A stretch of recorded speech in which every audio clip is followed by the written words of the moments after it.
It is mindful of the legacy of service and devotion to this country set by my beloved mother, the late Queen, that I deliver this, the first King's speech in over 70 years. That is King Charles presiding over Britain's state opening of Parliament earlier today. For more on this and the rest of the Royal Roundup, here's our royal expert, Patricia Treble.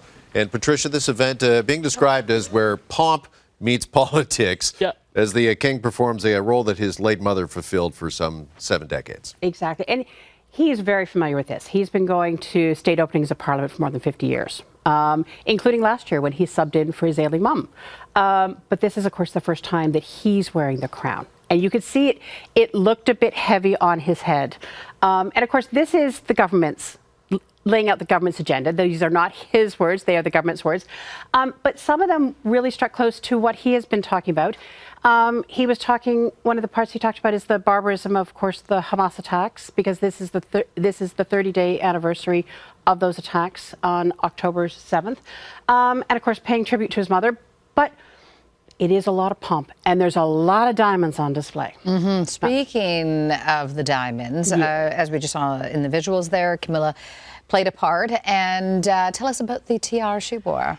It was, I'm going to be honest, it was actually a diadem, which is basically a circlet, you know, blingy circlet. So this is the circlet. If it looks familiar, it's because the late Queen used to always wear it to and from Parliament. It was actually designed for a king, for George IV, who loved bling. He loved the more diamonds, the better. 202 years ago. Since then, though, has only been worn by queens, which is why she is wearing it and not him. So he gets a crown, she gets a diadem. All right, let's shift our focus to Harry and Meghan, who were spotted over the weekend at the final concert of Katy Perry's Las Vegas residency. But these royals were almost overshadowed by Canadian royalty. Exactly. So they flew in with a whole bunch of people in from LA for this. I mean, weekend in Vegas, who wouldn't like it? But you've got Duke and Duchess, but then you've got the Queen of the Vegas residencies, Celine Dion. And she was there. And this is an incredibly rare appearance because last year she revealed she has a neurological condition, stiff man syndrome, or stiff person syndrome, forgive me. And so she's been rarely seen in public. She looked fabulous. She looked wonderful. But I don't think nobody's thinking that she's ever going to come back on tour again. I think that is probably too much. But it was lovely seeing her there. It sure was. It sure was.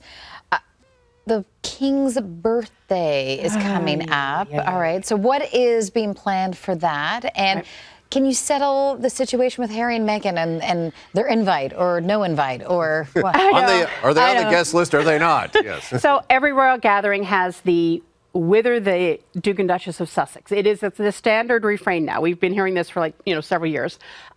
He's having a very small, intimate gathering for his 75th because let's face it, this has been a year of big ceremonies, the coronation and everything like that. They wanted to have a nice, quiet thing.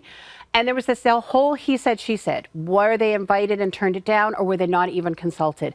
I'm going to be honest, right now, I'm washing my hands of it. I'm not sure where the dust lies on that.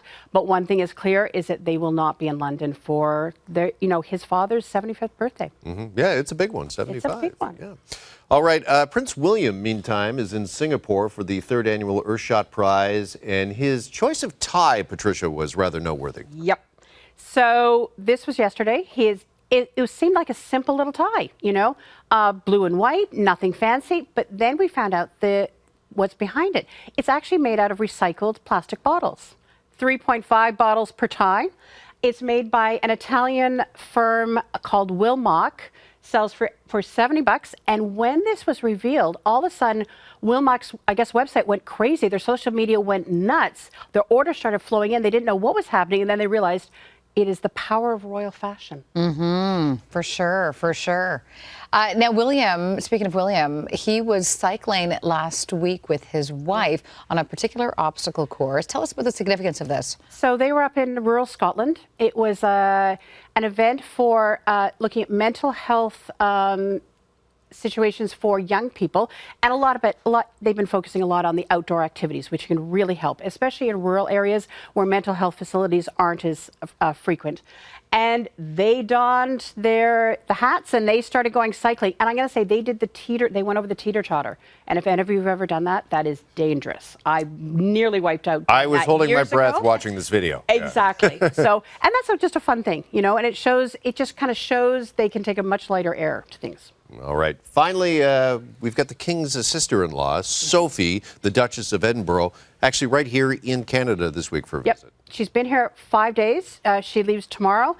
And so she spent the weekend with her regiment, the Lincoln and Welland, down in southern Ontario. And that was fun because she has this competition with all her regiments every year. Lincoln and Welland have won it now 2 years in a row and was here for hospitals. She's in Toronto yesterday, today, and tomorrow.